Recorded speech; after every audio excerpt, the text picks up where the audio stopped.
muna tayo ng stabilizer link. So ito siya. So kabibili ko lang din.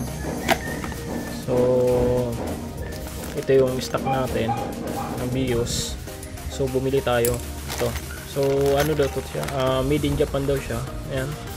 So stabilizer link, Sankai Industry Corporation Ltd, made in printed in Japan. So made in Japan siya.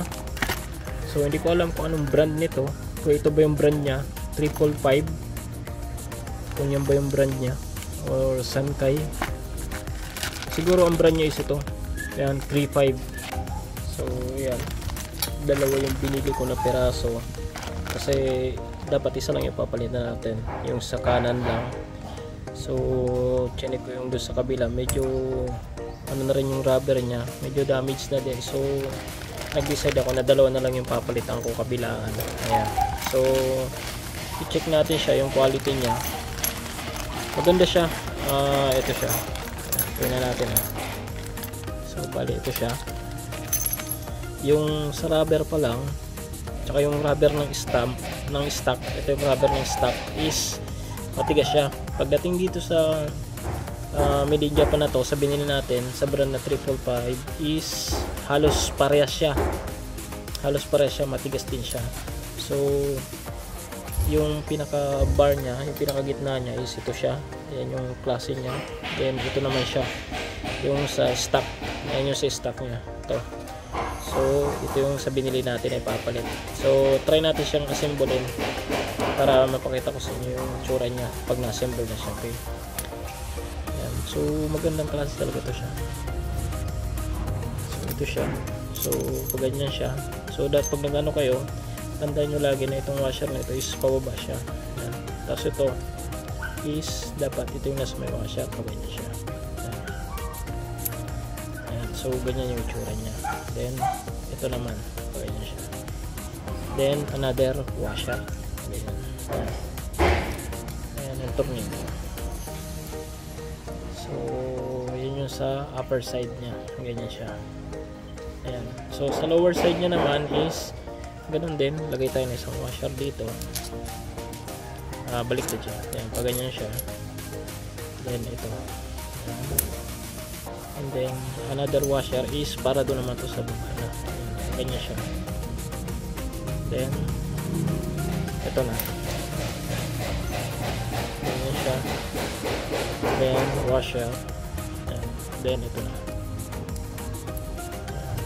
So ganyan ang magiging itsura niya. Ayan. Ganyan yun siya.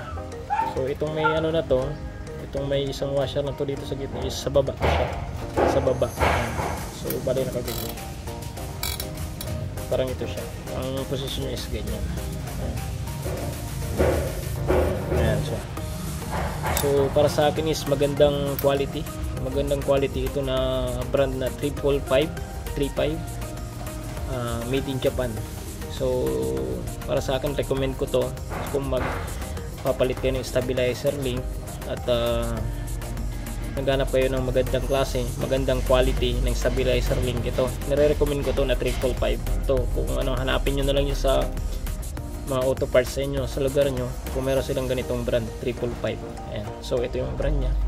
Ayan, stabilizer link, Sankai Industry Corporation Ltd, made and printed in Japan. Ayan yung brand nya, 555. Hindi siya yung ano 5552 na 555 ka sardines, hindi yan. Ayan yung brand nya, 35. Ayan, nakasulat sa plastic nya. Ayan, so 35 automobile parts. Okay, so ikabit na natin siya. So tingnan natin kung ano magiging kalabasan niya at kung well fitted pa siya. Okay, so let's go, kabit na natin.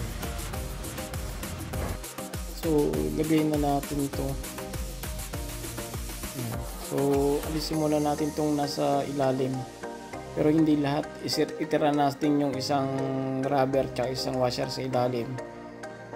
Ayan. Tapos itong sa bandang taas naman, alisin din natin yung unang washer tsaka yung unang rubber.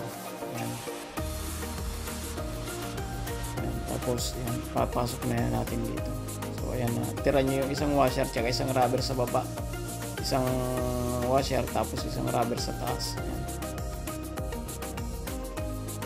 So, okay, sikwatin na natin to, taas natin, tapos ipasok na natin tong stabilizer link. Ayan. Okay.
Ipasok din natin itong stabilizer link.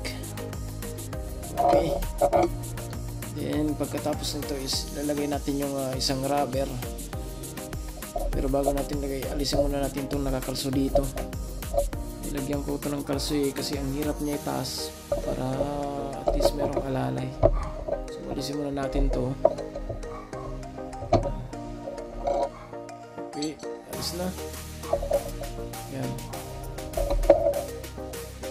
So, ilagay na natin itong isang rubber. Tapos, ang sunod na ilalagay natin is ito naman na itong washer naman. Lagay natin. Then, tapos nyan, ito naman na nut naman. Yan. Lagay naman natin itong nut. Okay. Ipakapit lang natin yung nut. Huwag muna natin siyang higpitan. Yan, ipakapit lang. Tapos, yan, diretsin ko muna yung gulong kasi di ba nakatabing yan.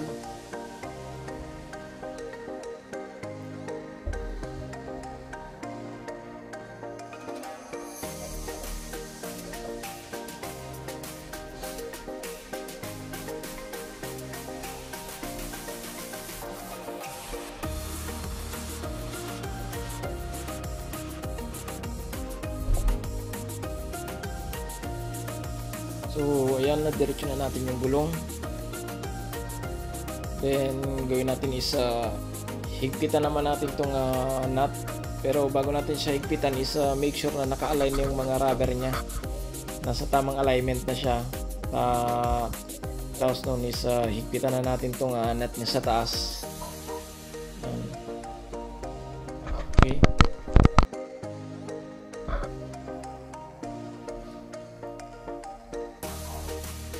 So, okay. So, gamitan na natin siya ng spanner para final na natin siya. Ipipix na natin siya. Ipipita natin siya. Ayan.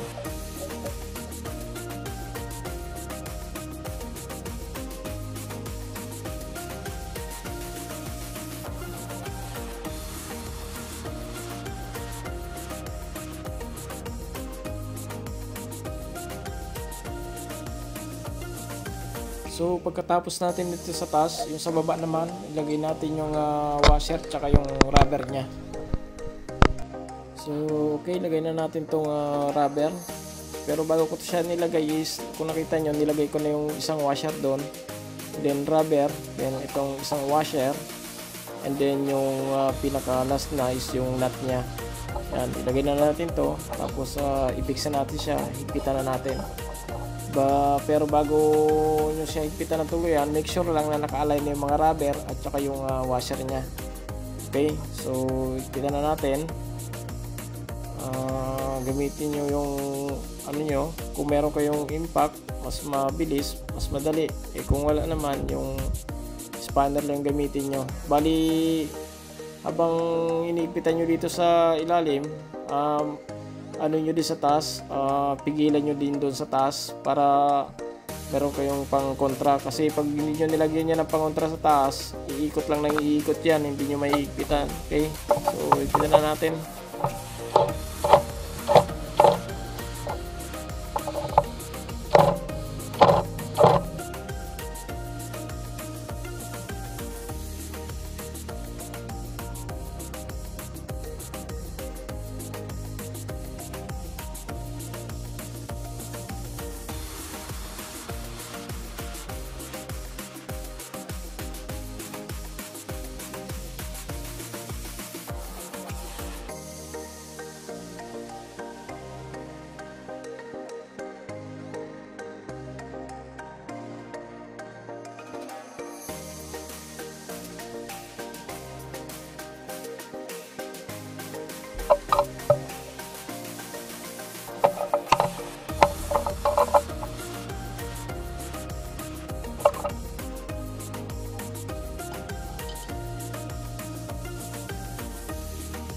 So ayan, naikabit na natin siya ng maayos.